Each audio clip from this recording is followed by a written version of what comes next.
ಇದನ್ನು ಕೊಟ್ಟು ತಪ್ಪು ಮಾಡಿತಾ ಅನ್ನುವಂಥದ್ದು ಒಂದು ದೊಡ್ಡ ಪ್ರಶ್ನೆ. ಯಾಕಪ್ಪ ಅಂತಂದ್ರೆ ಈ ಒಂದು ಚುನಾವಣೆ ನಿಜವಾಗಿಯೂ ಕಾಂಗ್ರೆಸ್ಸಿಗಂತೂ ಸತ್ತು ಪರೀಕ್ಷೆ ಇವತ್ತು.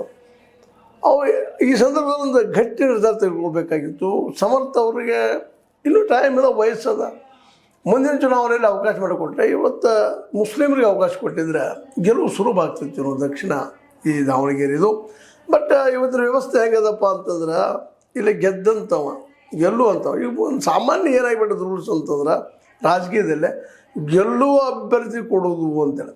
ಈಗ ಮೇಲ್ನೋಡ್ಲಿಕ್ಕೆ ಸಮರ್ಥ ಗೆಲ್ಲುವ ಅಭ್ಯರ್ಥಿ ಆರ್ಥಿಕ ಬಲಿಷ್ಠದನ, ದುಡ್ಡು ಹಸ್ತಾನ, ಮತ್ತೊಂದು ಮಾಡ್ತಾನೆ ಅನ್ನೋದು ಭಾವನೆ ಇರ್ಬೋದು ಕಾಂಗ್ರೆಸ್ನಲ್ಲಿ ಅಂತಲ್ಲ.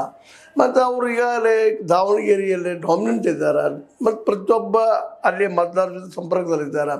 ಮತ್ತು ಇಲ್ಲಿವರೆಗೆ ಗೆಲ್ಕೋತ ಬಂದಿದ್ದಾರೆ. ಮತ್ತು ಈಗಾಗಲೇ ಶಾಮೂರವರು ದೊಡ್ಡ ಸಾಮ್ರಾಜ್ಯವನ್ನು ದಾವಣಗೆರೆಯಲ್ಲಿ ಕಟ್ಟಿದ್ದಾರೆ. ಅವರು ವಿರೋಧ ಹಾಕೊಳ್ಳೋದು, ಜೊತೆಗೆ ಕಟ್ಟರ್ ಕಾಂಗ್ರೆಸ್ಸಿಗರು, ಜೊತೆಗೆ ಲಿಂಗಾಯತ ಲಾಬಿಯ ಲೀಡರು, ಇವೆಲ್ಲರೂ ಕೌಂಟ್ ಮಾಡಿ ಹೈಕಮಾಂಡ್ ಆಗಿರ್ಬೋದು ಅಥವಾ ಸಿದ್ದರಾಮಯ್ಯವರಾಗಿರ್ಬೋದು, ಡಿ ಕೆ ಶಿ ಅವರಾಗಿರ್ಬೋದು ಟಿಕೆಟನ್ನು ಸಮರ್ಥರಿಗೆ ಕೊಟ್ಟಿದ್ದಾರೆ. ಆದರೆ ಇವತ್ತೇನಾಗ್ಯದಪ್ಪ ಅಂತಂದ್ರೆ ದಕ್ಷಿಣ ದಾವಣಗೆರೆಯಲ್ಲಿ ಇವತ್ತಿಗೆ 75,000 ಮತದಾರ ಇದ್ದಿದ್ದು ಇವತ್ತು 80,000 ಅಂತ ಹೇಳ್ತಾ ಇದ್ದಾರೆ. 80,000 ಮತದಾರರು, ಲಿಂಗಾಯತರು 35,000-40,000 ಮತದಾರರು, ಎಷ್ಟು ಡಿಫ್ರೆನ್ಸು ಅಂತ. ಈ ಒಂದು ಮಾತ್ರ ಸತ್ತಿಲ್ಲ. ಸಪೋಸ್ ಏನಾದರೂ ಮುಸ್ಲಿಮ್ಸ್ ಎಲ್ಲರೂ ಒಂದಾಗಿ ಒಬ್ಬ ವ್ಯಕ್ತಿಗೆ ಮತದಾನ ಮಾಡಿದರೆ ನಿಶ್ಚಿತವಾಗಿಯೂ ಸಮರ್ಥರಿಗೆ ಅವಕಾಶ ಇಲ್ಲ, ಕಾಂಗ್ರೆಸ್ಗೆ ಅವಕಾಶ ಇಲ್ಲ ಅನ್ನುವಂಥದ್ದು.